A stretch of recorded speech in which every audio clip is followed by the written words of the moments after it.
am not a good wife and a life partner. Missing ഉണ്ട് എന്താന്ന് കണ്ണൊക്കെ നിറയുന്നുണ്ടല്ലോ ചെറുതായിട്ട്. ചില ദിവസങ്ങൾ രാത്രിയൊന്നും ഒറ്റയ്ക്ക് കിടക്കുമ്പോൾ നമ്മൾ എന്തിനാ ഇങ്ങനെ ജീവിക്കുന്ന, പൈസ ഉണ്ടാക്കാൻ മാത്രമാണ്, നമ്മുടെ ഭർത്താവ് അടുത്തില്ലല്ലോ, പിന്നെന്തിനാന്നൊക്കെ നമ്മൾ ചിന്തിക്കും. സീരിയസ്ലി കുറച്ച് കാശിന്റെ കൂടി കുറവല്ലേ ഉള്ളൂ, ബാക്കിയെല്ലാം ആയില്ലേ, അതൊക്കെ നമുക്ക് ഉണ്ടാക്കാവുന്നതേ ഉള്ളൂ.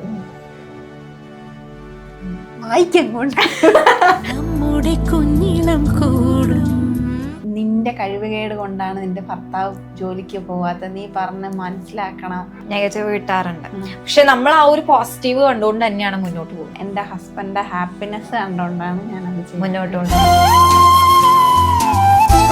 മെയിനായിട്ട് ഞങ്ങളുടെ വീഡിയോക്കകത്ത് ഏറ്റവും കൂടുതൽ ഹൈലൈറ്റ്സ് ആയിട്ടാണല്ലോ പറയുന്നത് ഫുഡ് വാരി കൊടുക്കുക എന്നുള്ള സാധനമാണല്ലോ. കൈകളിൽ കിലുകിലേ കാറ്റിൻ തരിവള ടൈമിലെല്ലാം എന്റെ അമ്മ വാരി തരുമായിരുന്നു. ഇപ്പൊ ചേട്ടനുണ്ട് ജീവിതത്തിൽ വേറൊരു അഫെയർ. ഫസ്റ്റ് ലവ് എന്ന് പറയാം, അത് പൊളിഞ്ഞ് ഫസ്റ്റ് ലവ് എന്ന് പറയാം. സ്നേഹത്തിന്റെ ഒരു അടയാളം ഉണ്ട് ദേഹത്തിൽ നിന്ന് ഞാൻ കേട്ടായിരുന്നു. അത് എവിടെയാണ് അടയാളം? ഭാഗ്യാന്ന്. ബ്രേക്കപ്പ് വന്നതിന് ശേഷം ഞാൻ മനസ്സിൽ ഉറപ്പിച്ചിട്ടുണ്ടായിരുന്നു, ഇനി ഞാൻ പ്രേമിക്കുവാണെങ്കിൽ കല്യാണം കഴിക്കത്തേ ഉള്ളൂ. അന്നെടുത്ത ആ തീരുമാനം എന്തുകൊണ്ടും നല്ലതാണെന്ന് തോന്നി. അത് ഒന്ന് ചീഞ്ഞാലേ മറ്റൊന്നിന് വളമാവുള്ളൂ. Correct hi all, welcome to B four Blaze Malayalam. This is Anna. ഇന്ന് നമ്മുടെ കൂടെ ജോയിൻ ചെയ്തിരിക്കുന്നത് ട്രഡീഷണൽ ജെൻഡർ റോൾസ് ഒന്നും വകവയ്ക്കാതെ സോഷ്യൽ സ്റ്റീരിയോടൈപ്സ് എല്ലാം മറികടന്നുകൊണ്ട് ജീവിക്കുന്ന ഒരു കപ്പിളാണ്. So let's welcome Amal and Bhagya to the show. എനിക്ക് ആദ്യം തന്നെ ചോദിക്കാനുള്ളത് ചേച്ചിയുടെ അടുത്താണ്, ഭാഗ്യ എന്നുള്ള പേര് ആരാണ് ഇട്ടത്? പേര് പോലെ തന്നെ ഭാഗ്യവതിയാണല്ലോ. അറിയില്ല, പപ്പയാണ് ഇട്ടത്. ഭാഗ്യലക്ഷ്മി എന്നായിരുന്നു. അപ്പം ഭാഗ്യ വിനോദ് എന്ന് പപ്പ എന്നെ പിന്നെ മാറ്റി. ആരെങ്കിലും പറയാറുണ്ടോ ഇങ്ങനെ പേര് പോലെ തന്നെ നിനക്ക് ഭാഗ്യവതി ആയതുകൊണ്ട് തന്നെ നിനക്കൊരു നല്ല ഹസ്ബൻഡിനെ കിട്ടിയെന്ന് പറയാറുണ്ടോ? കൊളീഗ്സ് ഒക്കെ പറയും. ഇപ്പം ഫസ്റ്റ്ലി നമുക്ക് ആ ഒരു രീതിയിൽ നല്ലൊരു റെസ്പോൺസ് കിട്ടണം എന്നില്ല. അപ്പൊ നെഗറ്റീവ് കമന്റ്സ് കിട്ടിയിട്ടുണ്ടാവും. അപ്പം ഇപ്പോഴും ഉണ്ട്.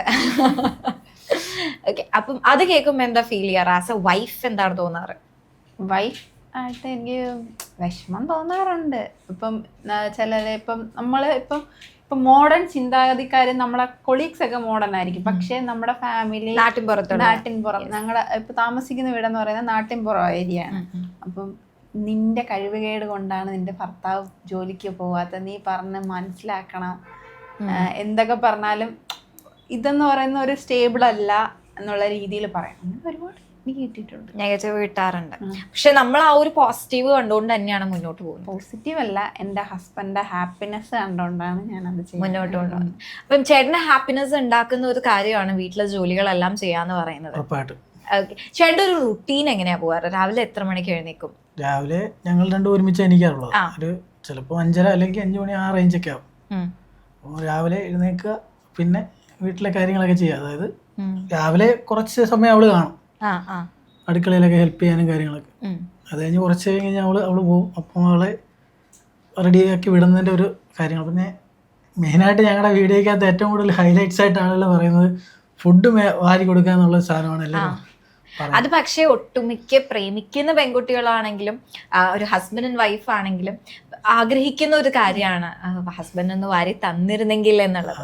അത് നിങ്ങളുടെ വീഡിയോയിൽ എപ്പോഴും എല്ലാ ദിവസവും അങ്ങനെ തന്നെയാണോ? മിക്കവാറുള്ള ദിവസങ്ങളെല്ലാം അങ്ങനെ തന്നെ. അതെന്തുകൊണ്ടാണ് അങ്ങനെ ഒരു ഹാബിറ്റ്, അങ്ങനെ വാരി കൊടുക്കാമെന്ന് തീരുമാനിച്ചത്? വാരി കൊടുക്കാന്ന് ആദ്യം നമ്മൾ അങ്ങനെ പ്ലാൻ ചെയ്തെന്നല്ല, നോർമലി നമ്മൾ ചെയ്ത. കാരണം ഇവള് പോകാൻ നേരത്ത് അവൾക്ക് ആദ്യം ജോലി ചെയ്തിടത്ത് രാവിലെ പോകണമായിരുന്നു, 7:30 ആകുമ്പോഴത്തേക്ക് പോകണമായിരുന്നു. അപ്പൊ ട്രെയിനകത്തായിരുന്നു, കറക്റ്റ് ടൈമിൽ ചെന്നിട്ട് ട്രെയിൻ കിട്ടത്തില്ല. അപ്പൊ അതിന്റെ ഭാഗമായിട്ട് ഇവള് ഫുഡ് കഴിക്കാതിരിക്കുവായിരുന്നു. രാവിലെ മെയിനായിട്ട് നമ്മള് രാവിലത്തെ ഫുഡാണ് നമ്മളെ കാര്യം ചെയ്യാൻ പറ്റത്തുള്ളൂ. ബാക്കിയുള്ള കാര്യം നമ്മള് ചെയ്ത് പോയല്ലേ പറ്റത്തുള്ളൂ. നമ്മുടെ കാര്യം നമുക്ക് ഇല്ലേലും കുഴപ്പമില്ല. ഈവൻ സ്കൂളിൽ പോകുന്ന കുട്ടികളാണെങ്കിലും ഏറ്റവും കൂടുതൽ സ്കിപ്പ് ചെയ്യുന്ന ഒരു കാര്യമാണ് രാവിലെ നേരം വൈകാതിരിക്കാൻ വേണ്ടിട്ട് ഫുഡ് കഴിക്കാൻ. അപ്പൊ അത് 2-3 വട്ടം ഞാൻ ശ്രദ്ധിച്ചായിരുന്നു. അപ്പം പിന്നെ ഹോസ്പിറ്റലിലേക്ക് വിളിക്കുമ്പോ പറയും തലവേദനയൊക്കെയാണെന്ന് പറയും. അന്നേരം അത് മാറ്റാൻ വേണ്ടിയിട്ട് തന്നെ നമ്മൾ ഫുഡ് ആ സമയം നമ്മൾ ഒരുങ്ങുന്ന സമയത്ത് തന്നെ കൊടുക്കുമ്പോൾ 2 കാര്യങ്ങളും ഒരുമിച്ച് നടക്കും. അധികം കഴിക്കാറുമില്ല. അതും ചില വീഡിയോസിൽ മോനും കൊടുക്കുന്നുണ്ട്, ചേച്ചിക്കും കൊടുക്കുന്നുണ്ട്. ചില സമയങ്ങളിൽ അവൻ ഇനിയിക്കുന്ന ഒരു രീതി ഉണ്ടല്ലോ, അവൻ എഴുന്നേറ്റ് വരുമ്പോൾ ചിലപ്പോൾ അവൻ വല്യപ്പിച്ച് അവന് കൊടുക്കാന്നുള്ളത്. സ്ഥിരമായിട്ട് ഇയാൾക്ക് തന്നെ വാരി കൊടുക്കുന്നത്. എൻ്റെ ഒരു കോളേജ് ടൈമിലെല്ലാം എൻ്റെ അമ്മ വാരി തരുമായിരുന്നു. ഇപ്പൊ ചേട്ടനുണ്ട് നമ്മൾ സ്വന്തമായിട്ട് ഫുഡ് കഴിക്കാറില്ല. ഏതെങ്കിലും ഒരു ഫംഗ്ഷനൊക്കെ പോകുമ്പോൾ നമ്മൾ സ്വന്തമായിട്ട് ഫുഡ് കഴിക്കും എന്നല്ലാതെ ഫുഡ് കഴിക്കാറില്ല. ഒറ്റയ്ക്ക് അങ്ങനെ കഴിക്കാറില്ല. ഇപ്പൊ നിങ്ങളുടെ ഒരു ക്ലീനിങ് ഡേ ഉണ്ടാവാറുണ്ട്, സൺഡേസ് ആണെന്ന് തോന്നുന്നു പൊതുവെ. അപ്പൊ അങ്ങനെ വരുമ്പോ നിങ്ങൾ രണ്ടുപേരും അങ്ങോട്ടും ഇങ്ങോട്ടും മാനേജ് ചെയ്താണോ കാര്യങ്ങൾ ചെയ്യാറ്? ഇവളുടെ കാര്യം പറയാന്ന്, ഇവള് ഫ്രണ്ട് ഓഫീസ് സ്റ്റാഫായിട്ടാണ് വർക്ക് ചെയ്യുന്നത്. മാസത്തിൽ 4 ലീവേ ഉള്ളൂ. നമുക്ക് എപ്പോ വേണമെങ്കിലും എടുക്കാം, അല്ലാതെ സൺഡേ ലീവ് ഇല്ല. സൺഡേ എന്നൊരു ദിവസം ഇല്ല, അല്ലാതെ വർക്കിംഗ് ഡേ. അപ്പം എന്തായാലും ഇവള് കൂടുതൽ സമയം കാണത്തില്ലായിരിക്കാം. കാരണം ഇവർക്ക് അത്യാവശ്യം എവിടെയെങ്കിലും പോകണമെങ്കിലും അങ്ങനെയൊക്കെ നമ്മൾ ലീവ് എടുക്കാറുണ്ട്. നമ്മൾ എന്തെങ്കിലും ഈ കൊളാബോ അങ്ങനെയൊക്കെ വരുമ്പോഴത്തേക്ക് അതിന് ലീവ് എടുക്കും. ഓക്കെ, ബാക്കിയെല്ലാം ലോസ് ഓഫ് പേ ആയിരിക്കും അല്ലേ? അപ്പോൾ ക്ലീനിങ് ഒക്കെ ഒട്ടുമിക്ക കാര്യങ്ങളും ഞാനൊക്കെ തന്നെ ചെയ്യുന്നത്. ഓക്കെ. അപ്പം ചേട്ടൻ, നമ്മൾ ഇൻസ്റ്റഗ്രാമിൽ വൈറലായി തുടങ്ങിയത് വീട്ടുജോലികൾ ചെയ്യുന്നത് കൊണ്ടാണ്. പക്ഷെ അതിനു മുന്നേ ചേട്ടൻ എന്തായിരുന്നു?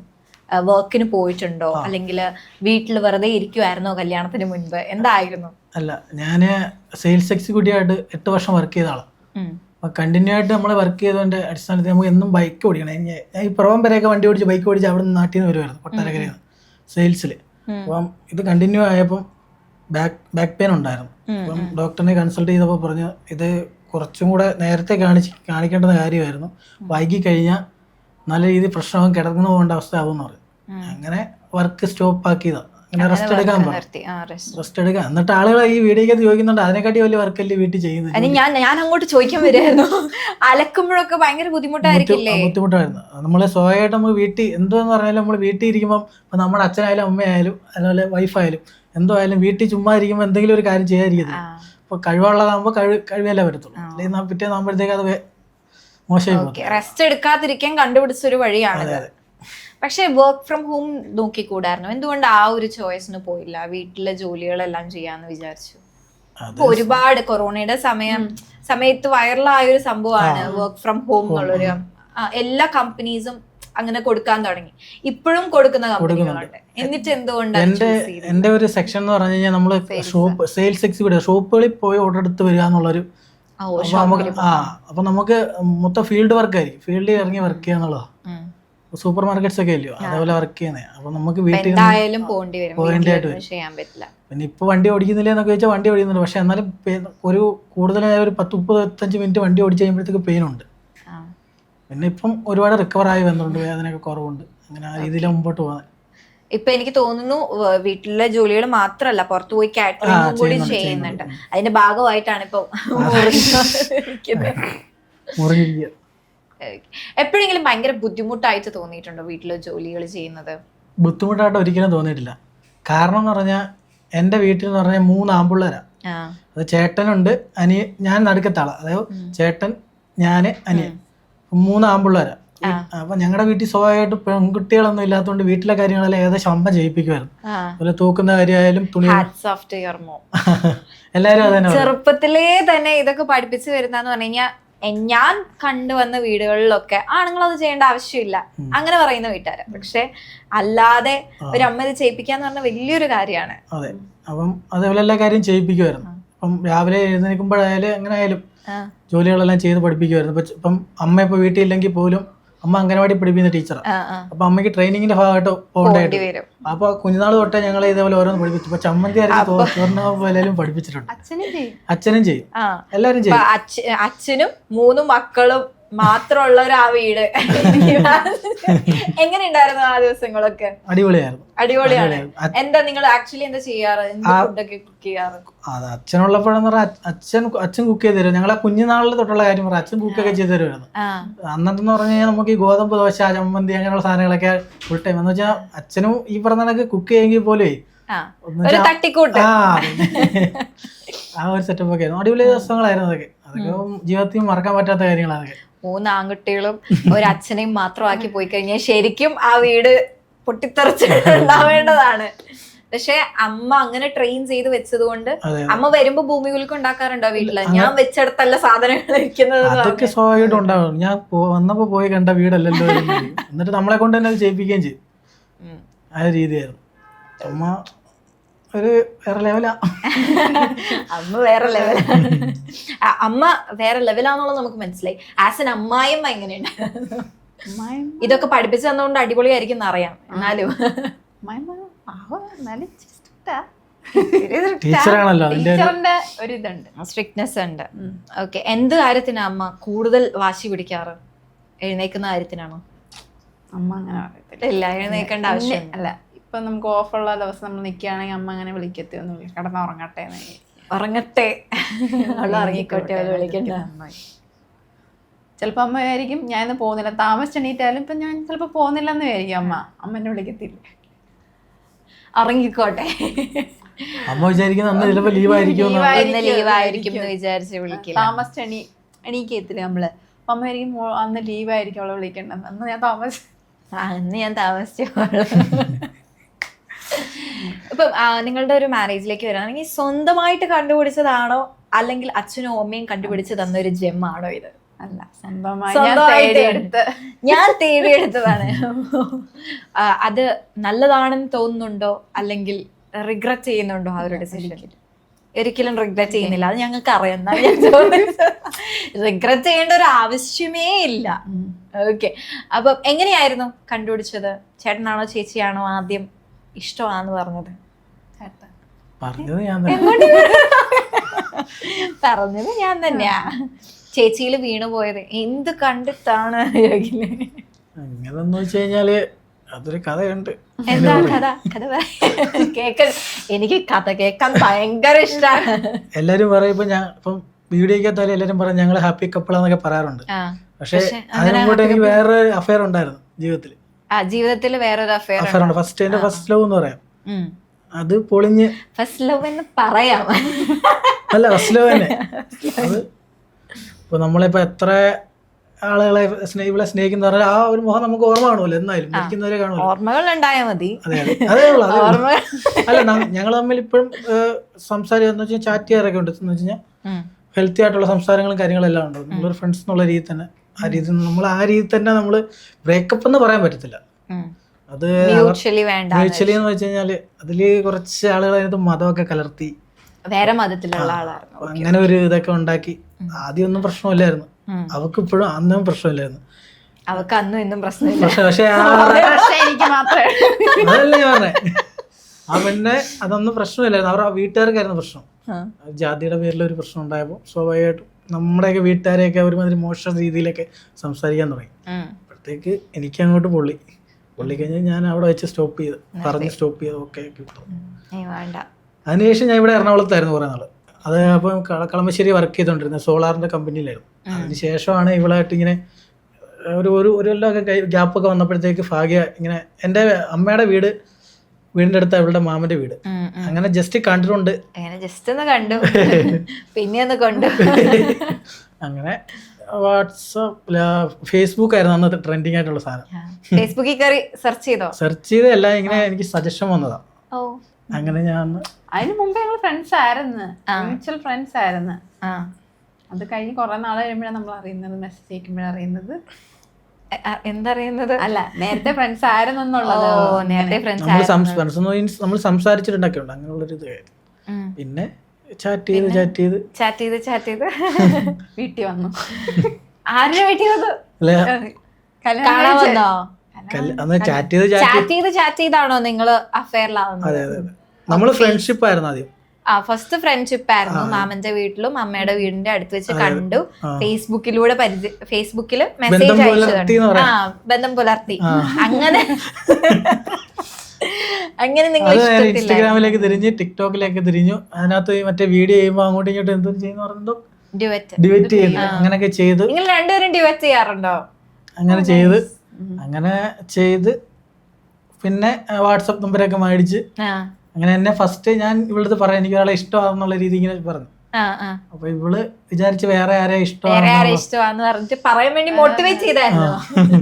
അങ്ങനെ പറഞ്ഞ് സെറ്റ് ആയത്. പിന്നെ എന്റെ ബർത്ത്ഡേ അന്ന് രാത്രിയിലാണെങ്കിൽ വീഡിയോ കോൾ എനിക്ക് ഏറ്റവും കൂടുതൽ ഇഷ്ടപ്പെട്ട, ജീവിതത്തിൽ ഏറ്റവും കൂടുതൽ ഇഷ്ടപ്പെട്ട ഒരു കാര്യമായിരുന്നു. എന്റെ ബർത്ത്ഡേക്ക് കറക്റ്റ് 11:59 ആയപ്പോൾ എന്നെ വിളിച്ച് ഫ്രണ്ട്സ് ആയിട്ടിരിക്കുന്ന സമയത്ത് നമുക്ക് വീഡിയോ കോൾ വിളിച്ചപ്പോൾ കാണാം അവിടെ എല്ലാം മെഴുതിരിയൊക്കെ കത്തിച്ച് വെച്ചിട്ട് കേക്കൊക്കെ വെച്ച് അമലിനൊക്കെ കഴിച്ചു. ആ സമയത്തുള്ള കാര്യം പറഞ്ഞു. ഇപ്പൊ വീഡിയോ കോൾ ചെയ്യുന്ന സമയത്ത് ഇപ്പുറത്തെ ചേച്ചിയുടെ വീട്ടില് മെഴുകുതിരി എല്ലാം കത്തിച്ച് വെച്ച് കേക്ക് മേടിച്ചു വെച്ചേക്കുവാ. ആ സമയത്ത് അതൊരു ഭയങ്കരമായിട്ട് ഇപ്പൊ എല്ലാവരും സർവ്വസാധാരണ എല്ലാവരും വീഡിയോയിലേക്ക് കാണാറുണ്ട്. പക്ഷെ അന്ന സമയത്ത് കയറി ടച്ച് ചെയ്തു.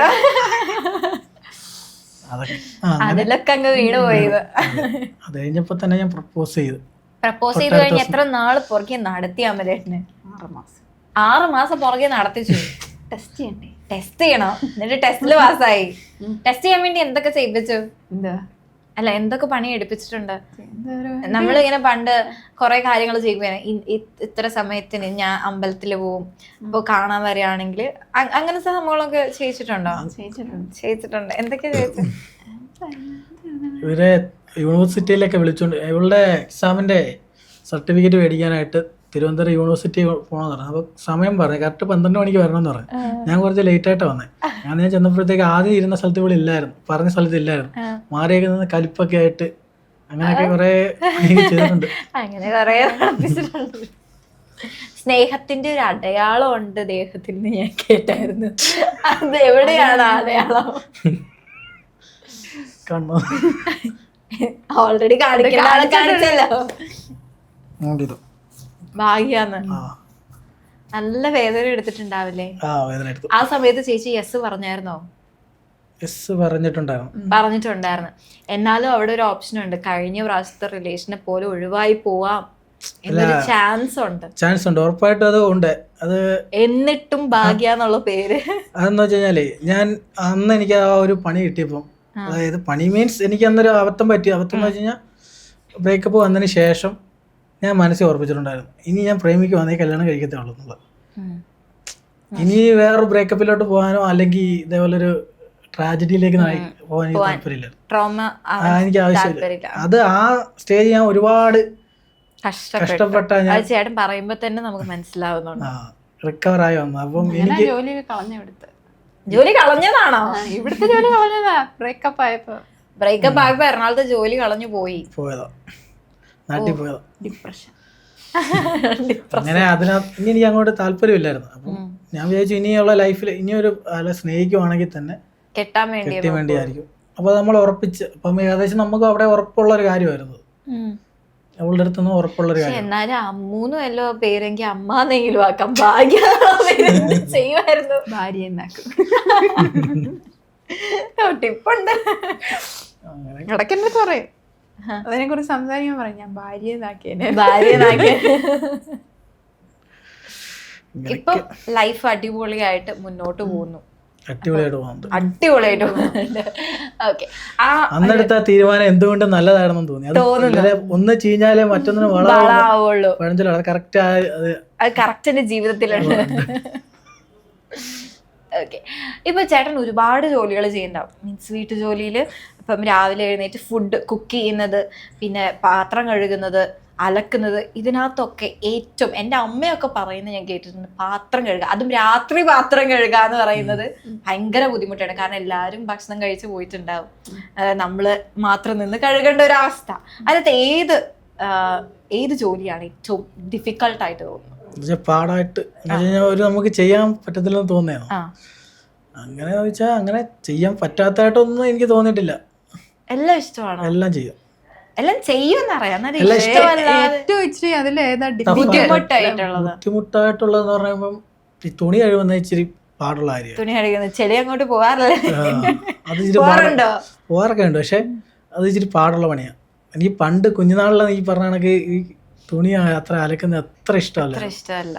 പക്ഷെ അത് ഇപ്പൊ ഈ നടുവേദനയുടെ കാര്യം കൊണ്ടൊക്കെ ആയിരിക്കാം എനിക്ക് തോന്നുന്നു. അത് ചിലപ്പോ അതുകൊണ്ടായിരിക്കും. കാരണം കുറെ നേരം കുനിഞ്ഞു നിൽക്കുമ്പം വേദന എടുക്കും. ഓക്കെ. ഇപ്പം എപ്പോഴെങ്കിലും നമ്മളിപ്പം വീഡിയോസിലെല്ലാം കാണുമ്പോൾ, റീൽസ് എല്ലാം കാണുന്ന സമയത്ത് ഭാര്യ ഈ ടർക്കി സ്ഥലത്ത് കറക്റ്റ് ഇട്ടില്ലെങ്കിൽ ഒരു പ്രശ്നം വരാറുണ്ട്. സാധനങ്ങളെല്ലാം സ്ഥലത്ത് വെക്കേണ്ടത് ഭാര്യയ്ക്കാണ് കുറച്ചും കൂടി വീട് വൃത്തിയാക്കി വെക്കണം എന്നുള്ളൊരു സാധനം വൃത്തിയാക്കിട്ടാലും ഞാൻ പറയും അത് ആ സ്ഥലത്തല്ല ഇരിക്കുന്നത്. എത്ര ചെയ്തു കൊടുത്താലും കുറ്റം പറയല്ലേ? ഞാൻ പറയും ആണോ?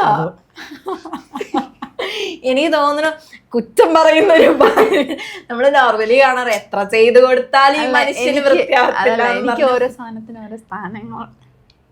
ആണോ? ആ ഒരു രീതി ഉണ്ട്. കാരണം എന്താ വെച്ചാൽ ഇപ്പൊ എടുക്കുന്ന സാധനം ഉണ്ടല്ലോ, ഇപ്പൊ കത്തി എടുക്കുവാണെങ്കിൽ കത്തി അവിടെ തന്നെ ആയിരിക്കത്തില്ല ചിലപ്പോൾ ഇരിക്കുന്നത്. ചിലപ്പോൾ ചിലപ്പോൾ നല്ല സ്ഥലത്തായിരിക്കും, നല്ല വൃത്തിയായിട്ടുള്ള സ്ഥലത്ത് സെറ്റ് ചെയ്ത് വെച്ചേക്കുമായിരിക്കും. എന്നാലും ആ സ്ഥലത്തല്ലല്ലോ, ആ സ്ഥലത്തല്ല. അതൊരു വലിയ പ്രശ്നമാണ്. OCD-യുടെ ഒരു ചെറിയ ചെറുതായിട്ട്. എന്നാലും നമ്മളൊന്നും ചെയ്യത്തില്ല. ചെയ്യൊക്കെ ചെയ്യും, ഞാൻ ചെയ്യൊക്കെ ചെയ്യും കുറച്ചൊക്കെ. രാത്രിയല്ല ഞങ്ങള് രാത്രി ചിലപ്പം ഈ പറഞ്ഞ കണക്കുള്ള പിറ്റേ ദിവസത്തേക്കുള്ള സാധനങ്ങളൊക്കെ സെറ്റ് ചെയ്ത് വെക്കാറുണ്ട്. അതിനൊക്കെ ചേച്ചി ഹെൽപ്പ് ചെയ്യും. നിങ്ങൾ എത്ര മണിക്ക് അപ്പൊ ഇതെല്ലാം ചെയ്ത് കഴിഞ്ഞ് കിടക്കാറ്? കൊച്ചുണ്ടാണ്ട് അവ ഉറങ്ങുന്ന അപ് ടു ആയിരിക്കും. അവന് ഉറങ്ങുന്ന നിങ്ങളുടെ ജോലികൾ കഴിഞ്ഞിട്ടല്ല, 10 വരെ 10 മണിയാകുമ്പോഴേക്കും കിടന്നുറങ്ങും. പിന്നെ രാവിലെ എത്ര മണിക്ക് എഴുന്നേക്കും? രാവിലെ 5 മണി 5:30 ആ രീതിയിലൊക്കെ ആയിരിക്കും. 5 മണി 5:30 ആകുമ്പോഴേക്കും എഴുന്നേക്കും. എപ്പോഴും ഈ ഒരു സൈക്കിളിൽ തന്നെ പോകുമ്പോ ബോർ അടിക്കാറില്ലേ ലൈഫ്? ബോറടിക്കലെന്ന് വെച്ച് കഴിഞ്ഞാൽ ബോറടിക്കാറൊക്കെ ഉണ്ടെന്ന് വെച്ചാൽ അടിക്കും. ബോർ സൂര്യൻ എന്താ ഇത്ര പെട്ടെന്ന് സമയം പോയെന്ന് ഉറങ്ങും മാത്രല്ലേ അത് തോന്നാറുള്ളൂ. പെട്ടെന്ന് സമയം ചില സമയത്തൊക്കെ കൊതിക്കും ഉച്ചക്കൊക്കെ കിടന്ന എല്ലാരും കിടന്നുറങ്ങുമ്പോ നമ്മളെ എഴുന്നേറ്റ് പണിയെടുക്കണമല്ലോ. നിങ്ങൾ ഭയങ്കര അടിപൊളിയായിട്ടാണ് ജീവിക്കുന്നത് നമുക്കറിയാം. ആ അടിപൊളിയായിട്ടുള്ള ജീവിതത്തിന്റെ മാറ്റ് കൂട്ടുന്നതിനായി നിങ്ങൾക്കിപ്പം അങ്ങോട്ടും ഇങ്ങോട്ടും വർണ്ണിക്കാനൊക്കെ കുറച്ച് ബുദ്ധിമുട്ടായിരിക്കുമല്ലോ. നമ്മൾ കല്യാണത്തിന് ശേഷം അങ്ങനെ ഒരു ബോറടിയൊക്കെ വരുമല്ലോ. വരും, അങ്ങനെ വരും. ജോലി മാത്രമല്ലേ ഉള്ളൂ. അതുകൊണ്ട് ഇപ്പൊ അങ്ങോട്ടും ഇങ്ങോട്ടും വർണ്ണിക്കാനുള്ള സമയമൊന്നും കിട്ടുന്നുണ്ടാവില്ല. അവരുടെ നല്ല കാര്യങ്ങളൊന്നും അപ്രീഷിയേറ്റ് ചെയ്യാൻ പറ്റുന്നുണ്ടാവില്ല. അപ്പൊ ഞാൻ ചെറിയൊരു ടാസ്ക് തരാം. നിങ്ങൾ രണ്ടുപേരും ഫോണില് എനിക്ക് മെസ്സേജ് അയച്ചാൽ മതി. ചേച്ചിക്ക് ഏതാ നമ്പർ ഉണ്ടാവില്ല അല്ലെ? ഞാൻ തരാം. എനിക്ക് അയച്ചു തരണം. നിങ്ങൾ രണ്ടുപേരും അങ്ങോട്ടും ഇങ്ങോട്ടും പറയാൻ ആഗ്രഹിക്കുന്ന കാര്യങ്ങൾ. നിന്റെ കണ്ണ് നല്ലതാണ്, താടി നല്ലതാണ്, എന്ത് വേണമെങ്കിലും പറയാം. അതൊരു ലെറ്റർ പോലെ, ഒരു ലവ് ലെറ്റർ പോലെ തന്നെ ഒരു ലവ് ലെറ്റർ എഴുതാം. ഇത്രയേ ഉള്ളൂ. സിമ്പിൾ ആയിട്ട് പറഞ്ഞ ഒരു ലവ് ലെറ്റർ എഴുതാം. ആളുടെ നല്ല കാര്യങ്ങൾ മാത്രം മതി, നമുക്ക് ഡിസഡ്വാൻറ്റേജസ് ഒന്നും വേണ്ട. ഓക്കെ, എഴുതിയിട്ട് എനിക്ക് അയക്കും. അപ്പൊ നിങ്ങളിപ്പോ വിചാരിക്കുന്നുണ്ടാവും ഇതിപ്പോ നിങ്ങൾ എനിക്ക് അയച്ചു ഞാനിരുന്ന് വായിക്കുന്നു. അങ്ങനെയല്ല, ചെറിയൊരു ട്വിസ്റ്റ് ഉണ്ട്. നിങ്ങൾ തന്നെ വായിക്കണം. ഓക്കെ അല്ലേ? നമുക്ക് ചേട്ടനിൽ നിന്ന് തുടങ്ങാം അല്ലേ? ചേട്ടൻ തുടങ്ങാം. ലേഡീസ് ഫസ്റ്റ് ഒന്നില്ലേ? ചേച്ചി തുടങ്ങാം.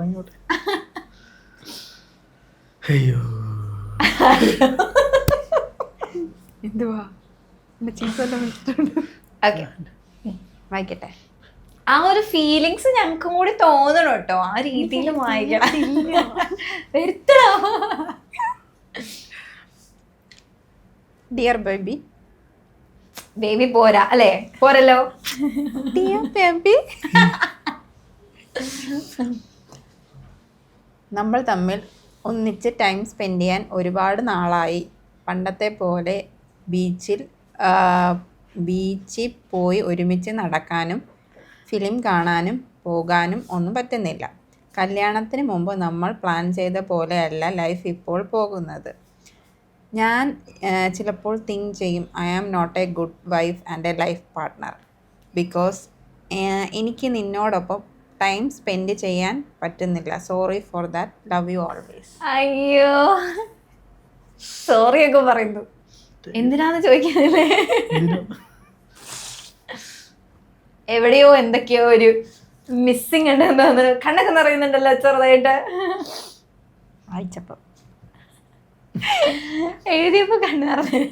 നമ്മളല്ലല്ലോ വായിക്കുന്നേന്ന് പറഞ്ഞില്ലല്ലോ.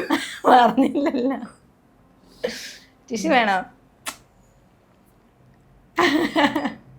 അതെന്താ, ഞാനൊരു നല്ല വൈഫാണെന്ന് തോന്നുന്നില്ല എന്നൊക്കെ ഒരു എവിടേക്കോ ഒരു അപകർഷതാബോധം ലീവിന്റെ കാര്യം പറഞ്ഞില്ലേ? ഇപ്പൊ നമ്മള് ഇത് കൊളാബും അതൊക്കെ ചെയ്യുമ്പോഴത്തേക്കും നമ്മൾ വീഡിയോ മോഡിലും ജോലിയുടെ കാര്യത്തിലൊക്കെ ആയിരിക്കത്തില്ലേ? അപ്പം നമുക്ക് അങ്ങനെ സ്പെൻഡ് ചെയ്യാൻ സമയമില്ല. എഡിറ്റിങ്ങിന് ഇപ്പൊ വീഡിയോ എടുത്തു കഴിഞ്ഞാൽ പുള്ളി എഡിറ്റിങ്ങിന് അങ്ങ് പോകും. നമുക്ക് അങ്ങോട്ട് സ്പെൻഡ് ചെയ്യാൻ പറ്റും. പക്ഷേ നമ്മൾ പ്രേമിക്കുന്ന സമയത്ത് ട്രാവലിങ് അങ്ങനെ ഒറ്റയ്ക്ക് നടക്കുന്ന നമ്മളിങ്ങനെ ഓരോ കാര്യങ്ങൾ നമുക്ക് ആ സമയത്ത് ജീവിതഭാരങ്ങളൊന്നും ഇല്ല, ഒരു പ്രാരാബ്ദവും ഇല്ല. അത് മിസ് ചെയ്യും. ഫീലിങ്സ്. ഇന്നെന്തായാലും എറണാകുളം വരെ വന്നതല്ലേ, കുറച്ച് ഫ്രണ്ടിന്റെ വീട്ടിൽ പോണം എന്നറിയാം, എന്നാലും കുറച്ച് നേരം അവിടെ ഇരുന്നിട്ട് കുറേ സ്ഥലങ്ങളുണ്ട് എറണാകുളത്ത് കാണാൻ. പഴയ കഥകളെല്ലാം മൈനൊക്കെ മറൈൻ ഡ്രൈവിൽ പോയാൽ മതി. അവിടെ നിങ്ങളെ പോലെ ഒരുപാട് ലവേഴ്സിനെ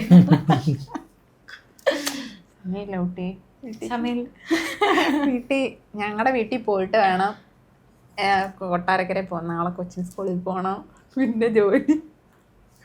2 ലീവ് ഉണ്ടായിരുന്നു. ഇന്നലെ PSC എക്സാം ഉണ്ടായിരുന്നു, അതിന് വേണ്ടി കൊല്ലത്ത് വന്നു. പിന്നെ ഈ ഇന്റർവ്യൂ ഇവിടെയും പോകാനായിട്ട്. എന്തിനു വേണ്ടി ഇവിടെ വന്നു. ഓക്കെ. പക്ഷെ ജീവിതം അങ്ങനെയാണ്. ഇതിനേക്കാൾ വലിയ കഷ്ടപ്പാടുകൾ ഒരു നല്ല ജോലി ചേച്ചിക്കുണ്ട്, അതുപോലും ഇല്ലാത്ത ആൾക്കാരുണ്ട്. അപ്പം അതിന് നമ്മളെപ്പോഴും നല്ല ഗ്രാറ്റിറ്റ്യൂഡ് ഉള്ളവരായിരിക്കണം എന്നാണ് എനിക്ക് തോന്നിയിട്ടുള്ളത്. നമുക്കൊരു ജീവിതമല്ലേ ഉള്ളൂ. പക്ഷേ എനിക്ക് നല്ല വിഷമമുണ്ട്. നമ്മൾ ഒന്നിച്ചങ്ങോട്ട് ഇരിക്കാൻ പറ്റത്തില്ല. ഇപ്പം എനിക്ക് ഇപ്പം ലീവ് കിട്ടുന്ന സമയത്ത് ഈ കൊച്ചിന് ഈ കാറ്ററിംഗ് ആണ്, അങ്ങ് പോകും. ചില ദിവസങ്ങൾ രാത്രിയൊന്നും ഒറ്റയ്ക്ക് കിടക്കുമ്പോൾ ഇനി നമ്മൾ എന്തിനാ ഇങ്ങനെ ജീവിക്കുന്നത്, പൈസ ഉണ്ടാക്കാൻ മാത്രമാണ്, നമ്മുടെ ഭർത്താവ് അടുത്തില്ലല്ലോ, പിന്നെന്തിനാന്നൊക്കെ നമ്മൾ ചിന്തിക്കും. സീരിയസ്ലി.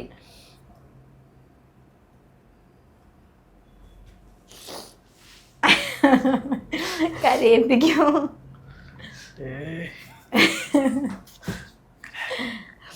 പക്ഷെ ഇത്രയും നല്ല സപ്പോർട്ടീവ് ആയിട്ടുള്ള ഒരു ഹസ്ബൻഡിനെ കിട്ടിയില്ലേ, അത് വലിയൊരു കാര്യമാണ്. ചില വീടുകളിലൊന്നും അതെ, ചില വീടുകളിൽ വിടത്തില്ല. ഹസ്ബൻഡ് ജോലിക്ക് ഇപ്പൊ ആളും പോകുന്നില്ലല്ലോ, നീ എന്തിനാ, അങ്ങനെയും ചോദിക്കുന്ന വീടുകളുണ്ട്, ഞാൻ കണ്ടിട്ടുണ്ട്. അതൊക്കെ വെച്ച് നോക്കുമ്പോൾ നമുക്കൊരു ജെം സ്റ്റോണിനെയാണ് കിട്ടിയത്. ഇപ്പൊ എല്ലാവരും ദൈവം കൊടുക്കില്ലല്ലോ എല്ലാവർക്കും. ഇനിയിപ്പൊ നമുക്ക് കുറച്ച് കാശിന്റെ കൂടി കുറവല്ലേ ഉള്ളൂ, ബാക്കിയെല്ലാം ആയില്ലേ, അതൊക്കെ നമുക്ക് ഉണ്ടാക്കാവുന്നതേ ഉള്ളൂ. വായിക്കങ്ങോട്ട് അത് കേട്ടിട്ട് കുറച്ച് പുളകം കൊള്ളട്ടെ, ഒന്ന് വായിക്കും. ഞാനങ്ങനെ വലിയതായിട്ടൊന്നും എഴുതിയിട്ടില്ല, 3-4 പോയിന്റ് എഴുതിയിട്ടുള്ളൂ. ചേച്ചി ഇത്ര ഫീലിങ്സോട് കൂടി പറഞ്ഞിട്ട് മോശമാക്കരുത്, എനിക്കത് മാത്രമേ പറയാനുള്ളൂ. അതിനകത്ത് പറഞ്ഞേക്കുന്നത് ചേച്ചി കരഞ്ഞിട്ട് ചമ്മിയിരിക്കും. ആ ചമ്മല് മാറ്റമല്ല, ഏറ്റവും കൂടുതൽ മിസ് ചെയ്യുന്നതെന്ന് പറഞ്ഞാൽ ഞങ്ങളുടെ ആ പഴയ കാലഘട്ടം തന്നെ. ഞങ്ങൾക്ക് ഈ പറയുന്ന കണക്ക് ഫ്രീ ബേർഡ് സൈഡ് ഞങ്ങൾ നടന്നു. ഞങ്ങൾക്ക് ഈ പറയുന്ന ഇവിടെ പറഞ്ഞാൽ ബീച്ചിൽ പോകാനും സിനിമ കാണാൻ പോകാനും അങ്ങനെ കറങ്ങാനൊക്കെ ഉള്ളൊരു സമയങ്ങളാണ് ഏറ്റവും കൂടുതൽ മിസ് ചെയ്യുന്നത്. അതാണ് ഞാൻ അതിനകത്ത് എഴുതിയിട്ടുള്ളത്. അന്ന് യൂണിവേഴ്സിറ്റിയിലൊക്കെ പോയത്, ഫസ്റ്റ് ഞങ്ങൾ മീറ്റ് ചെയ്തതും അതൊക്കെയാണ് എനിക്ക് ഏറ്റവും കൂടുതൽ മിസ് ചെയ്യുന്ന സമയങ്ങൾ. അത് വായിച്ചോ അങ്ങോട്ട്, അതേപോലെ അങ്ങോട്ട് വായിക്കേ. അന്ന് നമ്മൾ യൂണിവേഴ്സിറ്റിയിൽ പോയ ആ ദിവസം അതെനിക്ക് ഒട്ടും മറക്കാൻ പറ്റാത്ത ദിവസം. അതൊരു വേറെ കുറച്ച് പോയിന്റ് ഞാൻ എഴുതിയിട്ടുള്ളൂ കേട്ടോ, വേറെ ലെവലാ. പിന്നെ ഈ സമയം കൊണ്ട് എഴുതാൻ പറ്റുന്നത്ര ഞാൻ എഴുതിയിട്ടുണ്ടെന്ന്. അതേപോലെ തന്നെ നീ ജോലിക്ക് പോകുന്ന സമയം നിന്നോടൊപ്പം സമയം സ്പെൻഡ് ചെയ്യാൻ എനിക്ക് കിട്ടുന്നില്ല. അത് നീ പറഞ്ഞതിനകത്തുള്ള പോയിന്റ് തന്നെയാണ്.